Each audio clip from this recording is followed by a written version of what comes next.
The film Joker starts in a city where both the lower and upper classes live together. Wealthy people do not accept the poor.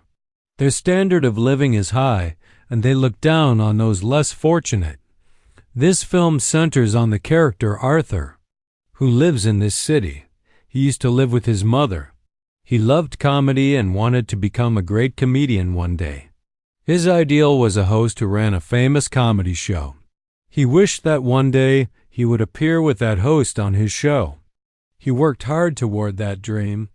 Then Arthur is shown standing on the street, advertising for a company while holding a signboard. Some mischievous boys appear. They tease him and run away after stealing his signboard. Arthur, dressed as a clown, chases after them to retrieve it. But the kids lead him on a chase and eventually hit him in the face with the board. The signboard breaks, and they beat Arthur badly. Disheartened, he goes straight to his employer and tells him everything that happened. But instead of understanding, his boss scolds him harshly. He says, "Are you in your senses? Why would kids do something like that?" He even says, "I won't pay you your wages." Arthur has low confidence and can't speak in his own defense. Feeling rejected, he walks outside. He thinks, "Am I really so worthless that no one believes me?" When he reaches home, he starts dancing. It becomes clear that he is physically weak. The next day, Arthur tells a coworker about the kids. His colleague says, "That's awful. You should have taken better care of yourself." Then, giving him a gun, he says, "Keep this with you. It'll help if you ever face trouble again." Arthur refuses to take it, but the man insists and hands it to him anyway. Arthur then boards a bus heading home. A small boy sits across from him, quietly watching. Arthur tries to make the child laugh, and the boy laughs loudly. The boy's mother gets angry and says to Arthur, "Stop it, don't disturb us." But Arthur starts laughing uncontrollably. It's revealed that he suffers from a mental disorder. He cannot control his laughter and laughs at inappropriate times. He hands a card to the woman that explains his condition. Back at home, he takes his medication. This medicine is rare, and since Arthur isn't financially stable, he gets it from a government medical store. One day, he visits his psychiatrist. She says, "Show me your diary. What have you been writing?" Opening the diary, she reads a line, "I don't want to die horribly the way I've lived my life." Later, Arthur returns home and his mother asks, "Did you receive a letter from Thomas?" Arthur replies, "No, not today either." Thomas is shown as a wealthy businessman whom many people fear. His mother says, "He'll surely help us when he finds out about our condition." The next day, while returning home, Arthur sees a single mother with her daughter. He starts to like her, but he walks on and returns home. Again, his mother asks about the letter. Arthur says, "He's not going to help us. What's your connection to him anyway?" The next day, the single woman visits Arthur's house. She says, "I've noticed you've been following me for a while." Arthur replies, "Yes, I like you." The girl laughs and they develop a friendship. Arthur gets another chance at a comedy job, this time at a children's hospital. While dancing there, his gun accidentally falls out of his pocket. The children get scared and the hospital staff is shocked. They wonder, why is he carrying a gun? Soon after, Arthur is fired. He calls his employer and says, "It was just a toy gun."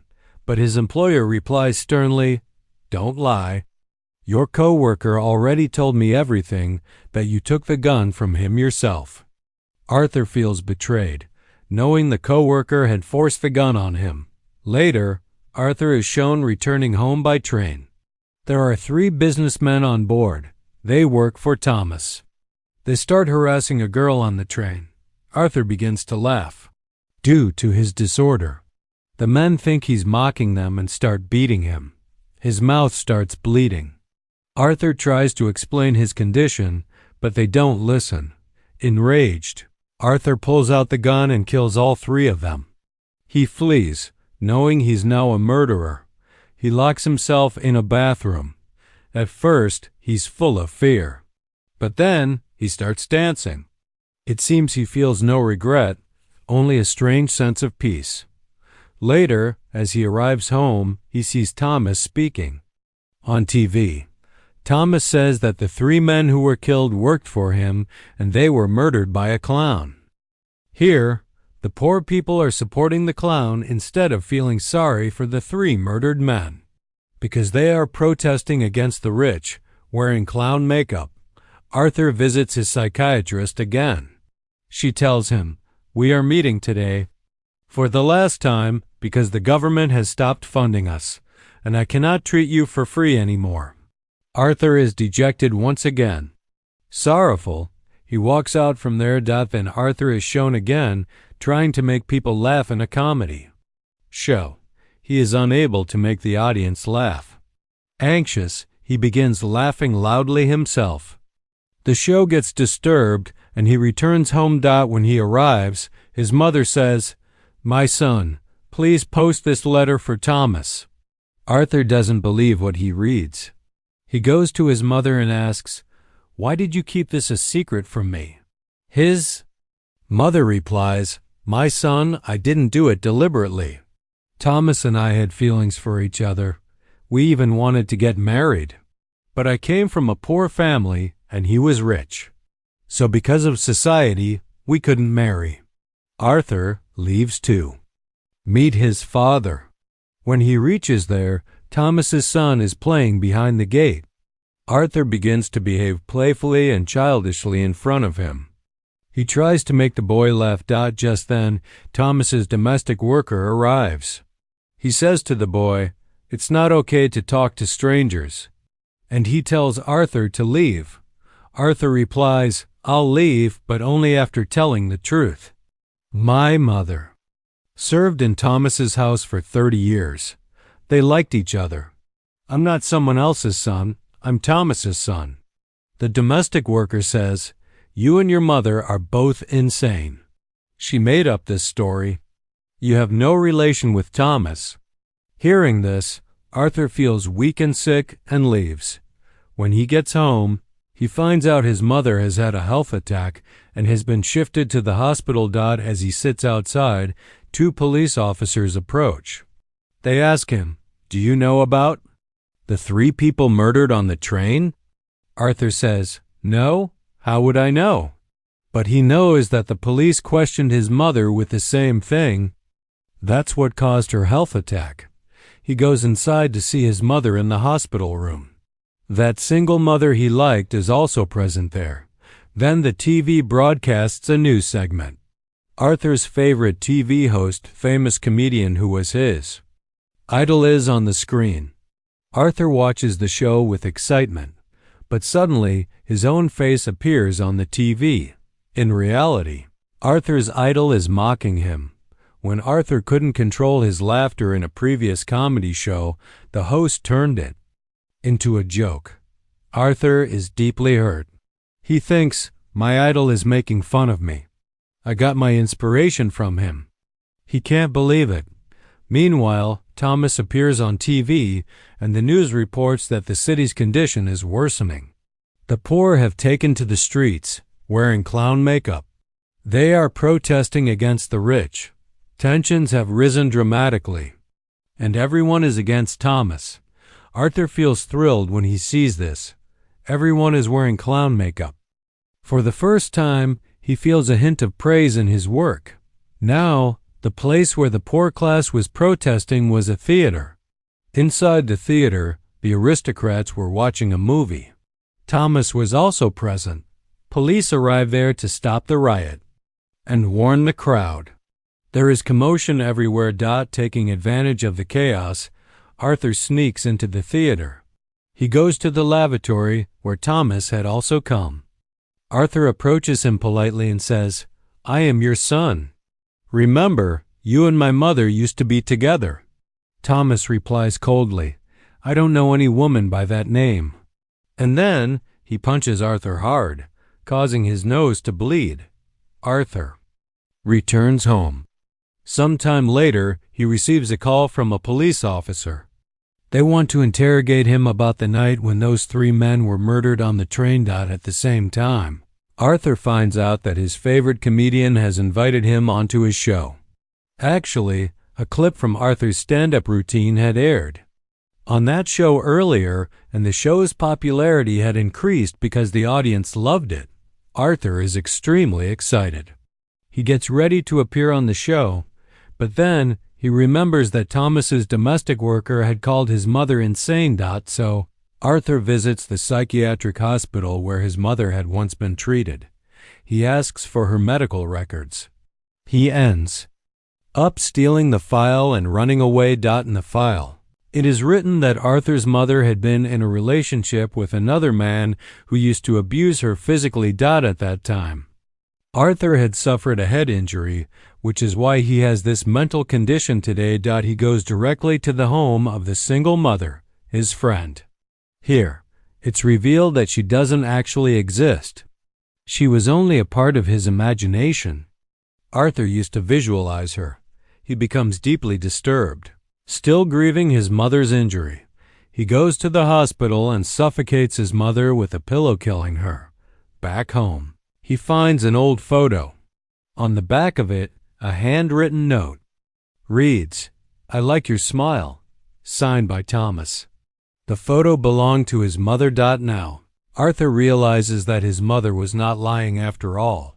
He begins applying his clown makeup. Dejected and lost, he feels numb to everything happening around him. Then, that same coworker arrives. He says, "I want to ask you about your mother's recent death and the murder of the 3 men on the train." Arthur thinks they've come again to ruin his life. And there, he violently kills his coworker. Afterward, Arthur finishes getting ready. He puts on the clown costume. Now, he is preparing to go to his favorite comedian's show. He is very excited and dances his way toward the venue. Meanwhile, the same 2 police officers arrive, the ones investigating the train murders, but Arthur runs away from them. He manages to board a train while fleeing. There were also many people wearing clown costumes. The police couldn't find Arthur among the large crowd. Taking advantage of this, he escapes from the area. He goes straight to his favorite comedian's show. When he meets the host, he asks, "Are you also in clown makeup? Are you too revolting against the upper class?" Arthur politely requests him, "Please don't reveal anything about me to the audience. Just tell them I'm an ordinary clown." Their live transmission begins. Viewers become excited watching Arthur. They cheer and appreciate his presence. Arthur's favorite comedian asks him a question. "Why did you come here wearing clown makeup?" Arthur replies, "I always wanted to be happy, and I wanted to spread joy among people. People like me in this look, so I decided to appear this way." Then he says something shocking. He confesses, during the live broadcast, that he was the one who murdered the 3 men on the train. He says, "I'm telling you all this because many poor people have died until now. So many from the lower class were killed violently by the rich. Did anyone care? Did anyone raise their voice for the poor victims? Tell me, did anyone even remember them? Now that I've killed a few wealthy men, everyone is outraged. Where is the equality? Are the lives of the rich more valuable? This society is rotten. Its people are selfish.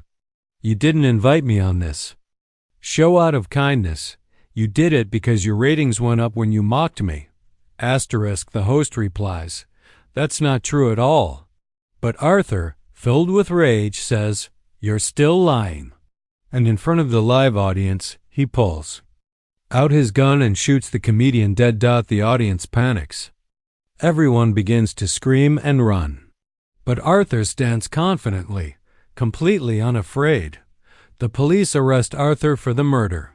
They place him in a police vehicle and drive away. On the way, Arthur sees a massive crowd of supporters there, cheering for him. Suddenly, some of them hijack an ambulance and ram it into the police car. The police vehicle crashes, and Arthur is pulled out. He stands on top of the wrecked car, surrounded by people in clown masks. Everyone is looking at him, praising him joyfully.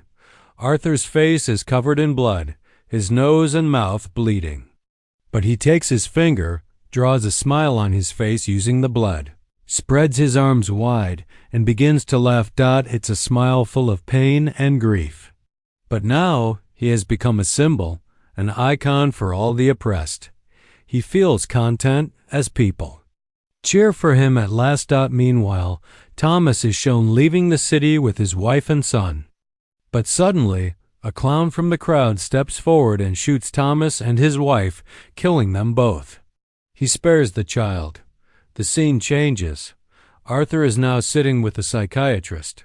He is laughing again. The psychiatrist asks, "Why do you keep laughing for no reason?" Arthur replies, "You wouldn't understand." Saying that, he walks out. His shoes leave bloody footprints behind him. It reveals how a once innocent man turned into a killer. The moral of the story: when a victim is constantly mistreated, they may become a victimizer. Arthur was so deeply hurt and abandoned that he became numb to the world. In the end, he found a strange satisfaction in who he had become, and the movie ends on that haunting note.